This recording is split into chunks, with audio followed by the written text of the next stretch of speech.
So welcome, I am Pam Carruthers, and this presentation is a masterclass about the Venus shamanic journey and these 5 archetypes of feminine power. And this is my website, healingstars.com. So what's it all about? Well, for most of you, I've actually let you know what your archetype is of feminine power. I've said 5, there are actually more, but they cross over, so they end up being 5. So what are we talking about? The Venus Synodic cycle, the Venus shamanic cycle, and the ancient Sumerian myth of Inanna. Venus and the Sun, they have joined together in Leo, a sacred marriage. That was August the 13th, 2023. And of course, to identify which of these shamanic overtone signs you are connected to. And it's before your birth.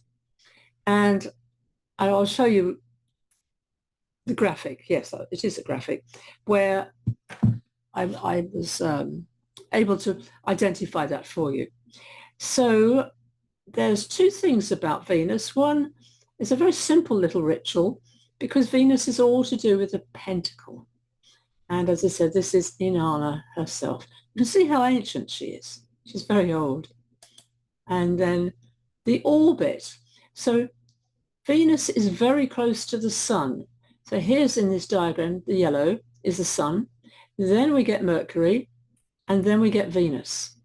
Then we have the Earth. Mars, the next planet out, is a 2-year orbit. It can be in any sign of the zodiac.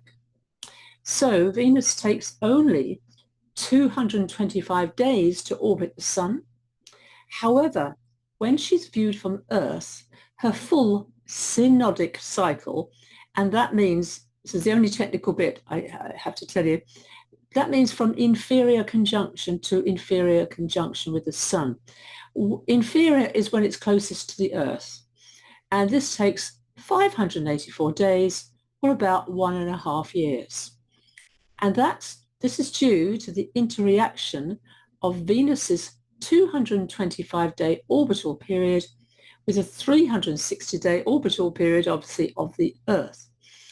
Venus went retrograde last month on the 23rd of July at 28 degrees of Leo. I'll mention this now. That is really close to Regulus, the royal star. And it goes direct on the 4th of September at 12 degrees of Leo. So it's activating in your chart from 12 to 28 degrees of Leo. And this is Venus as the evening star because it's the brightest star. It's a diamond and brightest in the sky apart from the moon. And as I mentioned, it orbits between the Sun and the Earth. It's never more than 47 degrees from the Sun. So it can only be in the same zodiac sign as the Sun or the sign either side in your chart.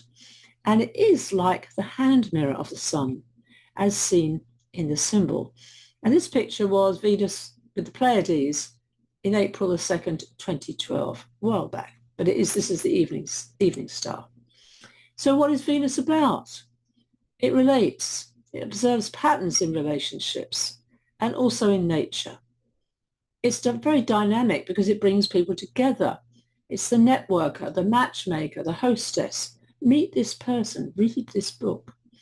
Venus always makes things beautiful, as long as it's not what I would call debilitating, when there might be a problem. But her environment is pleasing to the eye.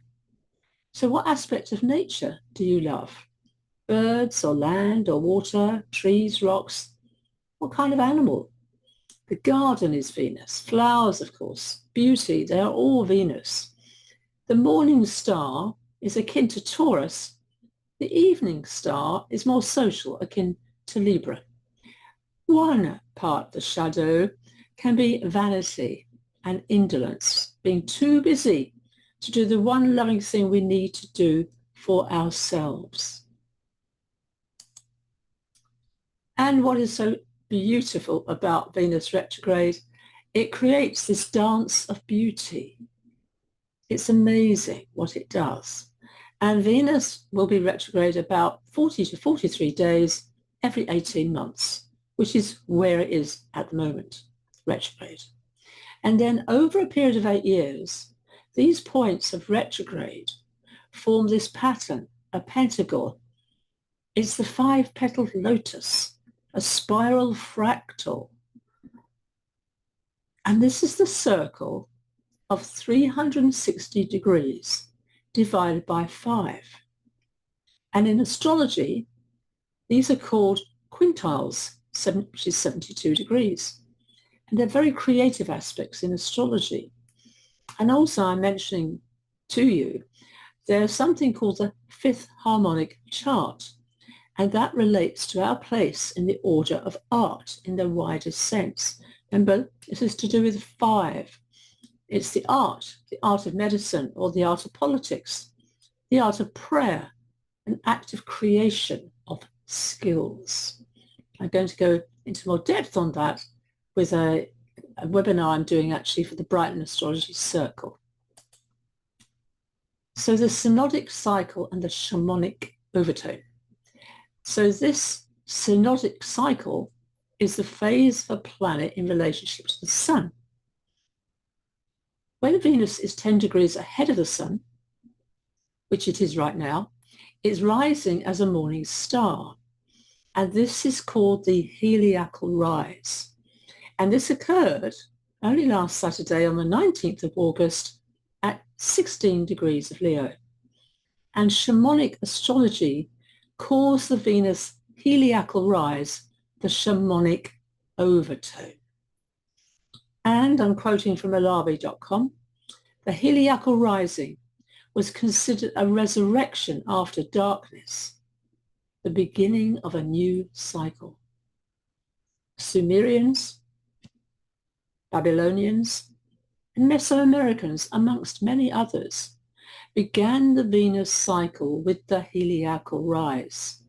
And this website, shamanicastrology.com, I think they've moved that actual website and there's a new one, but you'll better find it. I thank them very much for much of this inspiration and information. So what is this myth of Inanna, goddess in the underworld? Venus is associated with this ancient Sumerian myth of Inanna. She's the Queen of Heaven, who, when Venus is a morning star, starts to descend into the underworld to visit her sister, Eris, to witness the funeral of her sister's husband. However, she hasn't been invited. She just decides to go. So when she arrives, her sister is furious and she declares that the upper world goddess has to be treated by the laws of her kingdom and that she be brought naked and bowed low. Now on that journey, Inanna is stripped of her power and her vestments, i.e. such as her crown, at 7 gates as she descends, and then as she is killed. The picture, by the way, is from the Goddess Oracle. It's a wonderful book with cards. I've had it for many years. Amy Sophia Makarinsky, illustrated by Hirano Janto. So as Inanna descends, she does submit, but she then dies. She's sacrificing herself, this is more of the psychological principle, for a deep feminine wisdom and for atonement. So if you think about this, it's an initiation, a sacred process to meet the dark feminine. So we are in this process now meeting the shadow, because Erishigal symbolizes the destructive and transformational mysteries of the underworld. And the core principle here, these 7 gates represent the 7 chakras and the 7 Moon-Venus conjunctions each month. I will show you that those dates, but I will also be sending a power, it's not a power, a Word document. So it's really easy to see. So that heliacal rise has already started on the 19th of August. So the Queen of Heaven is about female empowerment. In Leo, it's said to be the birthplace of kings, and Venus stationed close to Regulus, there are four of them, one of the royal stars of Persia. Time to rethink our relationships, our values, our sense of self-worth and self-love. Leo says, blow your own trumpet. And one affirmation, your independence is a foundation for your strength and success. That's Bast, the Queen here in this card here. So Venus joining the Sun. Some call it the Venus star point. There's a whole book exactly on that. But Venus, of course, is invisible. And I have seen it called the sacred marriage of passion and purpose. Because Venus is our passion, our beauty, what we love, what we value. It's also connected to how we earn money, our abundance. You know, if you value yourself, the idea is you will receive money, reward. Combine it with the Sun, you can see it's our creativity. And Venus disappeared from that evening sky, beginning of August, the 7th. It was at 24 degrees of Leo. So now, it's symbolic because Venus is no longer visible in the night sky. And then, as I said, it joined the Sun, the source of life and purpose, on the 13th of August.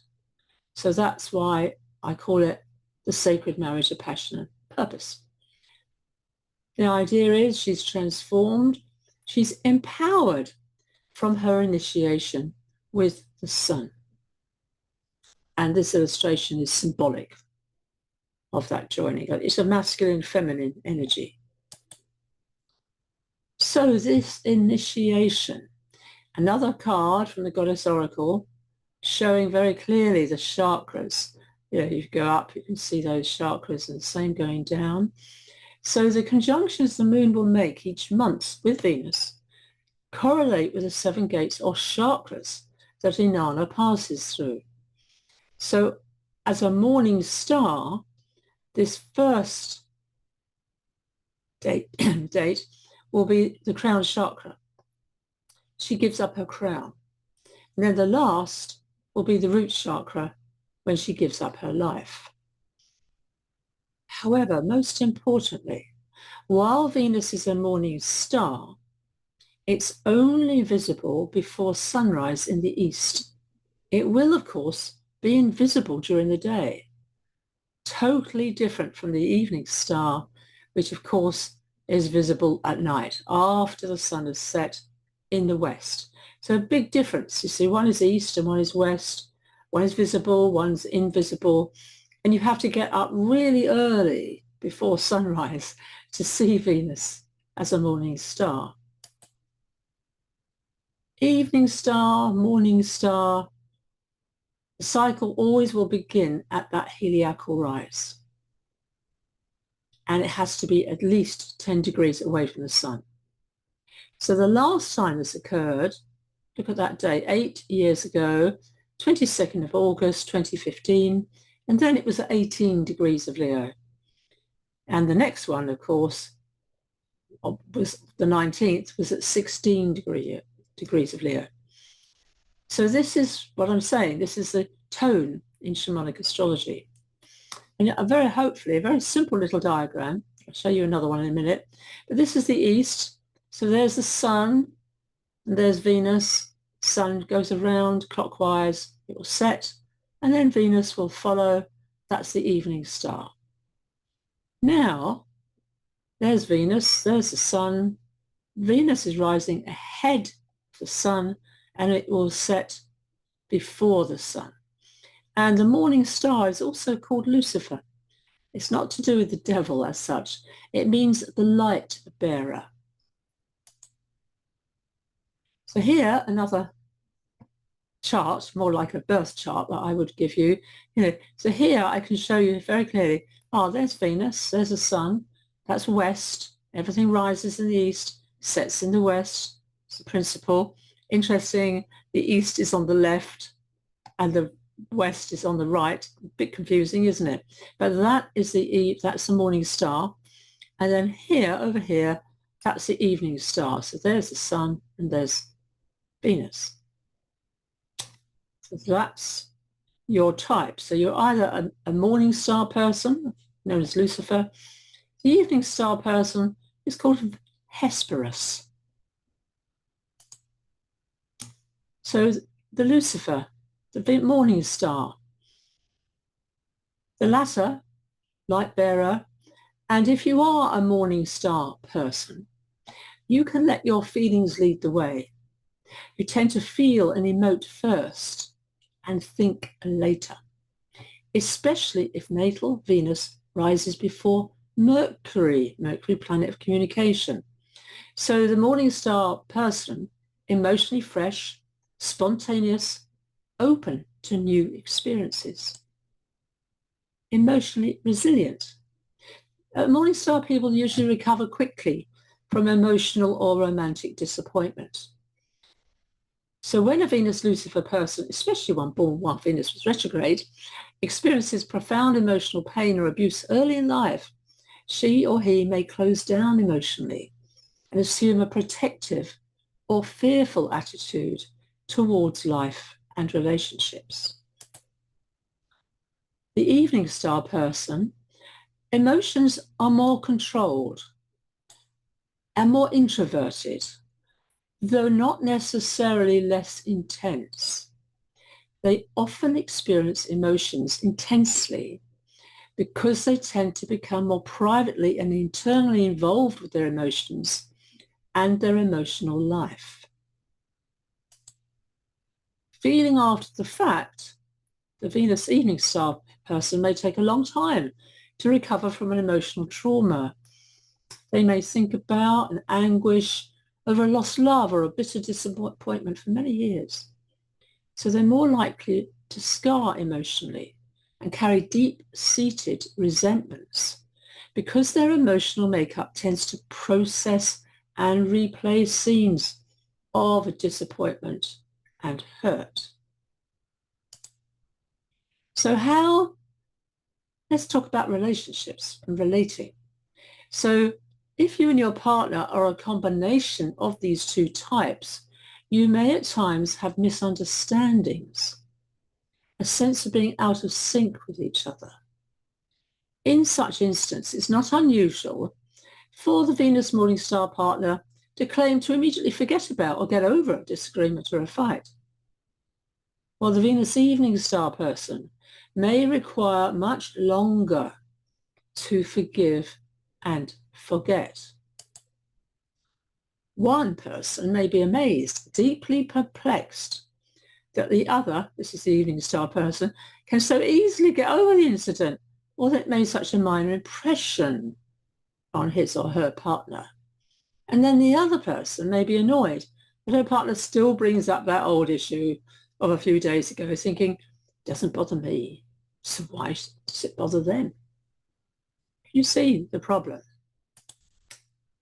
So these are some key dates. First of all, we have 23rd of July, that's when Venus went retrograde. 13th of August, when it joined the sun. 19th of August, that's the heliacal rise. 4th of September, Venus will station direct at 5 degrees of Leo. Venus then spends 260 days as a morning star, beginning her descent into the underworld as she joins with that waning moon 7 or 8 times going through these gates. And at each gate, she gives up a vestment associated with each chakra. These are the dates. So you don't need to write these down. I have made a Word document and you will get this with the recording link. So, but you can see they're around the same date each month, the 11th, 10th, 9th, 9th, 8th, 7th. Interesting, there is no Pisces energy here. So it does, jumps into Aries. So it's interesting. So there's Leo, Virgo, Libra, Scorpio, Sagittarius, yes, Capricorn, Aquarius, but no Pisces. And notice they will be on different days of the week as well. So it's quite a long process. It's not a quick one, because it ends next April next year. Long time. So this diagram is showing that Venus retrograde joins the sun 5 signs in your lifetime. Now, lifetime, we can have a little bit of leeway here because obviously I'm talking about 72 years. Many people are, including myself, are living a lot longer than 72 nowadays. But what it's saying here, from 1966 through to 2047, Aries, Scorpio, Gemini, Capricorn, Leo, Virgo. So here we've got here, so that's Aries down here, there's Gemini, there's Leo, that's Scorpio, and that's Capricorn. But anyhow, they're very slow, incremental over years, and only by a couple of degrees at a time. Erin Sullivan has written a very, very good book about retrogrades. Highly recommend her book.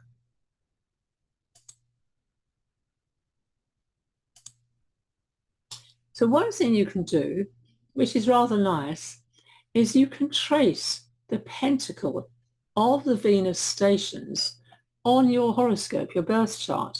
You will see the select and discrete, only 5 areas or houses in your chart that will receive repeated Venusian focus. So in the course of your life, Venus will only transit in retrograde and station in 5 signs, thus 5 sections of your chart, which I think is a rather interesting thing to look at. So in this way, we are called to the core of our hearts and souls to experience ever-evolving facets and characteristics of our most interior nature. So if you draw this pentacle on your chart, you will invoke Venus. And in that way, you grow more conscious of gifts, creativity, relatedness, and a deeper significant awareness of your value, your self-worth, your unconscious intentions. So if they're negative, some work can be done. It's also your aesthetic needs. So in general, all life lessons are essential to your balance and sense of harmony within and without are encoded in this exercise. And that is the pentacle. So have I got another slide on that? I'm not sure if I have. But basically, there's my cursor, obviously my mouse, and I can trace that without it lifting off. Yeah, not without lifting off. So I love this lovely artist. She's so beautiful, but very good one, showing Venus, showing Leo. So there is conjunct that royal star. And this is a new shamanic cycle that's just begun. Confident, independent, energetic, Leo enjoys a challenge and can accomplish a great deal. It is the sign of leadership. You have more strength and power than you realize. Just a very important thing to know. Your overtone, this shamanic overtone of Venus, is secondary to the sign that Venus was in at the time you were born. That's your birth chart, Venus. The overtone will tell you what archetype of the feminine was being integrated into the collective psyche of humanity at the time you were born. And it's adding an additional flavor to your personal Venus, as does knowing where Venus was in her cycle at the time you were born, which is the evening star or morning star. But if you combine your birth Venus with this Shamanic Overtone Venus, it can indicate your personal values along with your dharma or your purpose. It's a lovely illustration here of Venus there. So this is the diagram. And for most of us who've signed up tonight, I've already told you which overtone is yours. And you can see, the color, this goes right back to 1918. There's Aquarius, all right, Aquarius, Aquarius, Aquarius. Then it changed. Look, you can see, there it is. So it ended in 1974. That was the end. It goes backwards through the zodiac. Then Capricorn took over. So if you were born 1982, you might be here to diet. That's a difference. It's now Capricorn. Then the other cycle we see Aries, red, only about to change in 2025. Many, many people have that Aries quality who have attended this particular masterclass. Interesting, I think, very much so. Cancer was there, however, it phased out. There it is. By 1948, it had disappeared. So I have got Gemini, I was born in 1949. So I'm with the Gemini new people, and Gemini is still rocking and rolling. You can see 2028, that's still Gemini. So that's a long, long cycle of Gemini. Virgo, well, there's Virgo. In 1919, it was halfway through Virgo, and that changed Virgo into Leo in 1975. So then currently we are still in that Leo energy. And you can see there it is. That's actually, it's an American, so that should be 19. But there it was last time, 2015. And then what was the other one I was looking at? Well, of course, Scorpio. Scorpio, 1922, had just begun. It had. So Scorpio is in the blue, in the blue, in the blue. There is Scorpio at 2 degrees. Scorpio has now changed into, the next one will be, it's finished now, 2026 will be Libra. Missed anything out there? Don't think I have. Yeah. So depending on your age, what all I've been doing is I look at a date. So I'll use myself. I'm an example person. Born in 1949. So I was born before the Aquarius, which is in 1950. I go back. That's how I find out I am Gemini. So that's how it works. So you have to find, and unless you are actually, your birthday is February the 7th, 1950, you'd be bang on that. So these overtones, I've put 7 down because they do actually move sign. They do. So Aries is the pioneer, the huntress, the scout, the warrior. Diana, Artemis are all Aries archetypes, goddesses. Gemini is the magician, magical child, the scribe. Hermes, it's Mercury, Hermes. It's the messenger. It can be the clown, there's humor there, the student, the trickster. Athena and the Vedic Jyotish Hindu goddess is Saraswati. She's beautiful, by the way. Leo, of course, is the queen archetype. It's Bas, that's Egyptian, very much to do with Inanna, because she is a queen, remember. Hera and Juno. That's the wife of Zeus, stroke Jupiter. Virgo is very interesting. It can be the servant, but the priestess is very Virgo. It's Vesta Also Hestia, two different names, the same goddess. Ceres or Demeter, the harvest, the corn. Scorpio, the shaman. The vampire, seductress. Witch, Kali, very Scorpio goddess, as is Lilith and Pele, which is the Hawaiian goddess of the volcano. Capricorn, the wise woman, the elder. This is the matriarch or the sage. Very much this is Hecate, the goddess at the crossroads, and the crone. Aquarius, anarchist, rebel, innovator, liberator, revolutionary, also Lilith. There's two types of Lilith. And this wonderful goddess called Ixchel, which is also in that goddess oracle. If you find it on Amazon, it's really lovely to find. So this is Aries, you know, here she is. This is the Virgin Amazon. Amazon means her identity is based upon her accomplishments and achievements. Virgin means she's complete unto herself. She doesn't have to be with anyone to know who she is. Her intent is to be childlike, learning innocence, trust, courage. She does what she wants, so don't tell her what to do. Honor her independence, her freedom, her ability to play. She will fight for a cause. And the wild woman, or the tomboy, the goddess Artemis, Diana, and it finished April the 1st, 2017.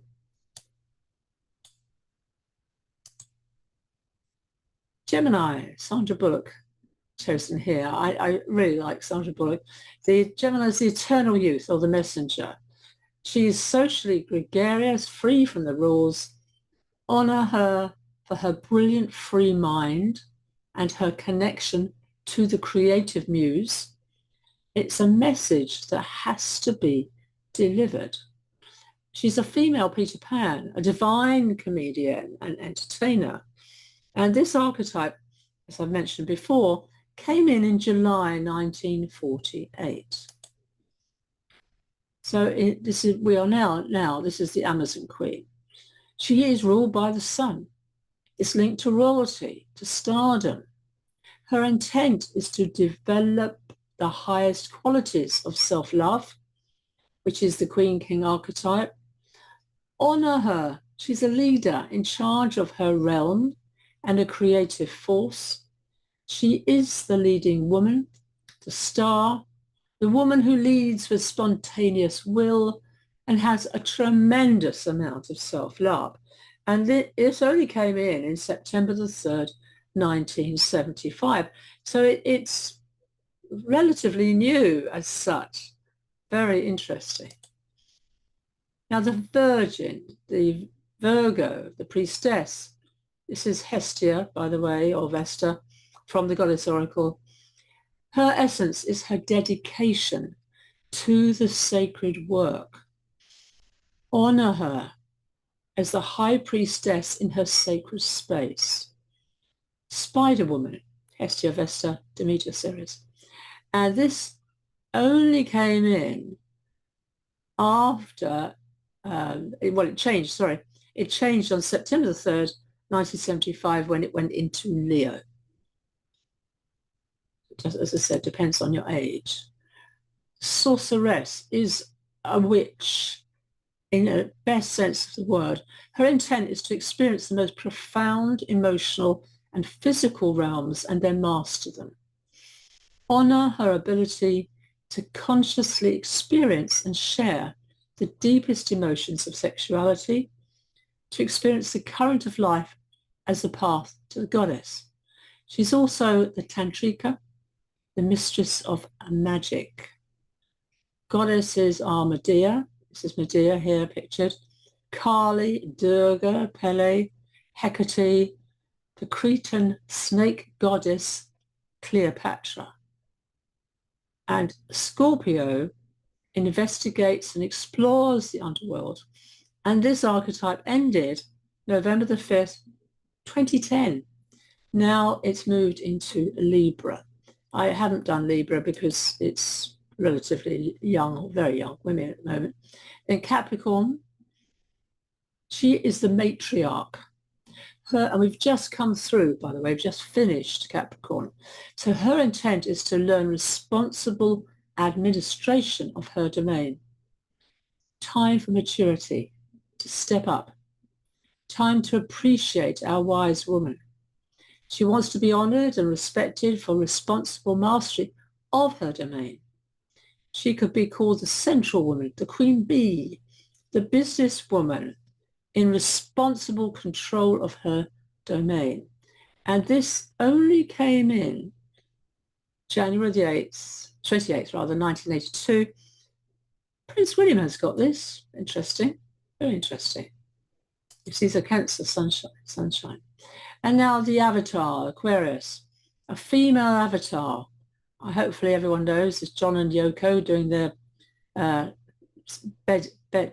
peace sitting in bed. Anyhow, her intent is to attain cosmic consciousness, free from the entanglements of the physical and emotional planes.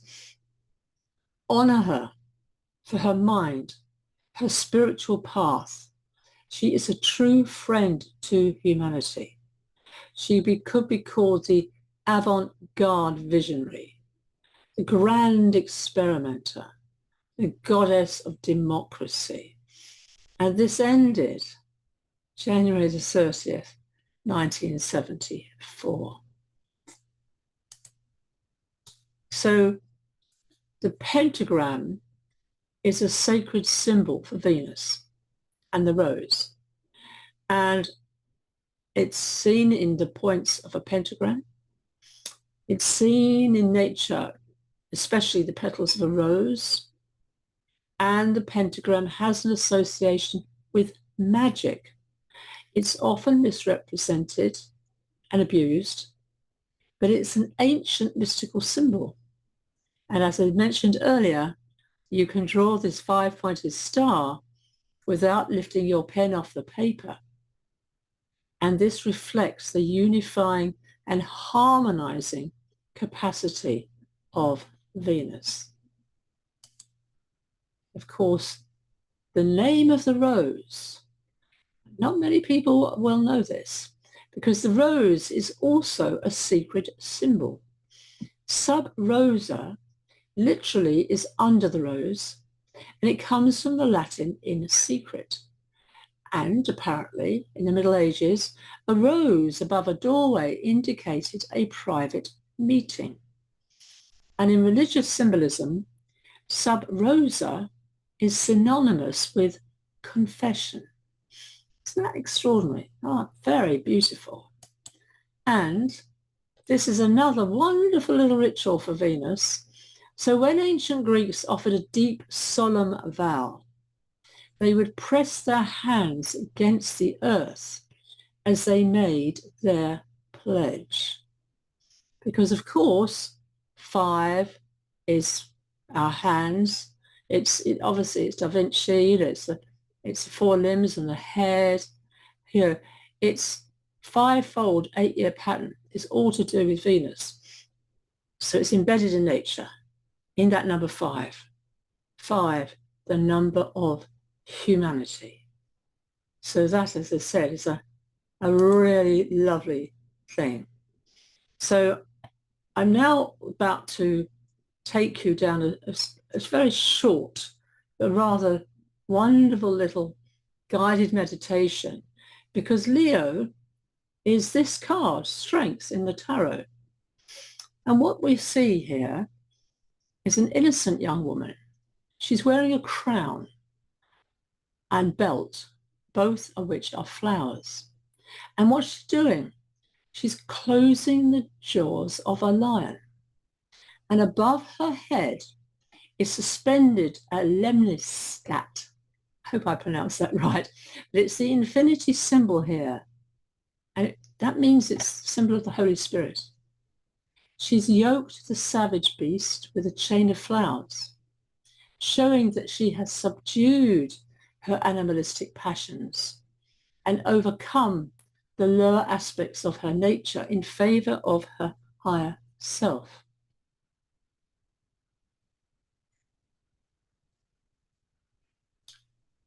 So that infinity symbol is above her head, and it echoes the Magician, the other tarot card that has that symbol.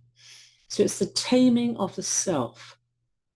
The divine law of love and strength are bound to prevail over the wild instincts. And my next slide will actually be taking you through a guided meditation. These words are from Tad Mann, and his book, which I keep right in front of me on my desk, is The Elements of the Tarot, and it might be out of print by now, but when I bought it, it was only $5.99. It's a real classic. You might find it on Amazon. It takes you through all the cards and gives you, these wonderful affirmations and interpretations. So now I would like to invite each and every one of you to get grounded. Hopefully if you're sitting down as I'm talking, so to put your feet on the floor and feel yourself, in your chair. This is not advised to do if you're driving, of course. It's best done when you can take time for yourself. You won't be interrupted, people coming in to see you, children, etc., whatever.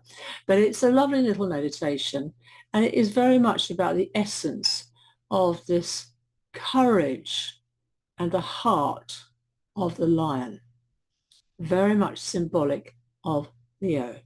So now I invite you to take 3 deep breaths.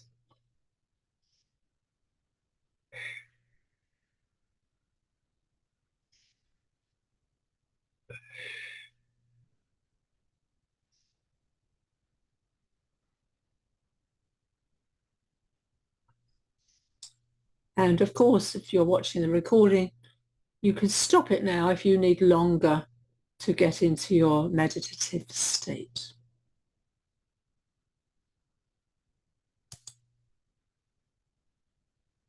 So I will begin. In the hot and rocky place, you wander without water and sustenance. As the only way out is through a narrow canyon, you enter, only to see a ferocious lion blocking your way.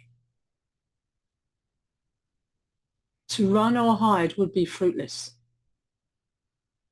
So the only solution is to walk slowly and calmly towards the lion.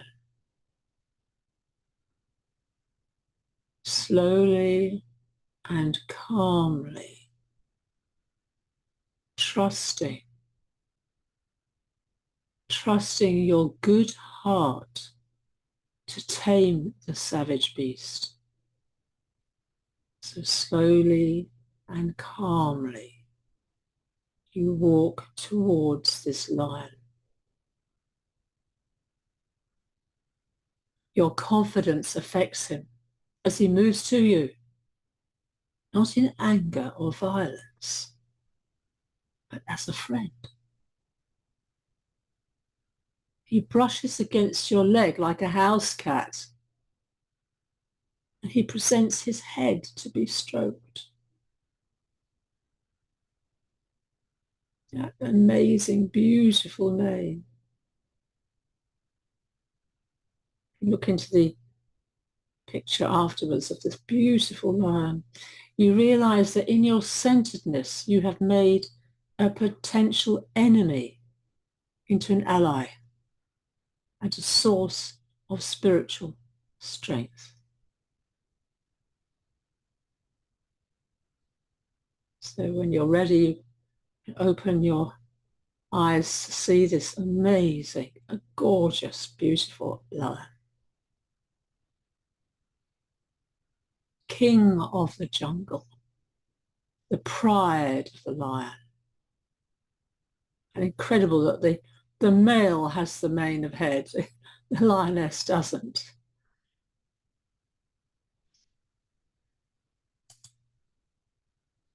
because Leo is the heart of the lion. So this very, very beautiful affirmation. My greatest fears and weaknesses provide the energy which enables me to express my higher self and reach my dreams. They said it's by Tadman. I've had the honor to meet and actually spend time with. And that's his book, The Elements of the Tarot. Finally, I'd like to offer you, who are watching the recording or live, a special offer. You can get a full 90 minutes consultation with me for just £88. It's 90. It's a very valuable consultation. And if you've had one with me before, you know I work with Vedic astrology, I work with Western astrology. I can work with your birth date, looking at the year ahead for you, month by month. It's a really wonderful journey. And to know, for all of us, month by month, it's called a system called Profections. We will also always go through 2 months of the year when we meet Saturn in terms of Capricorn and Aquarius, traditionally Aquarius. So all you have to do is drop me an email, pam@healingstars.com. I'm not sure how long I'll keep this offer open for you. I was going to end it in August, but I'm feeling middle of September. But please book early to avoid disappointment.